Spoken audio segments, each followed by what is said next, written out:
আজকে কাজে গিয়ে এই যে সাপটা বেরিয়েছে এক জায়গায়। তো সাপটা খেলা করছিল, আমি বললাম এটা তোর খেলার জায়গা না, চ তোকে খেলার জায়গায় ছেড়ে আসছি। তা সাপটাকে ছাড়তে আসছি। তা সাপটা কী সাপ তোমরাও দেখো, দেখাও আস্তে আস্তে, ক্যামেরাটা নিয়ে আসো।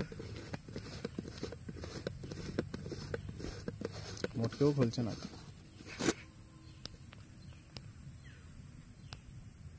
তো সাপটাকে ছেড়ে দিচ্ছি, সাপটা রেস্কিউ করলাম। যা বেরো, দেখা এদিকে কি খেলি গেল নাকি ও? না, যা অত কাছে যাস না, যা।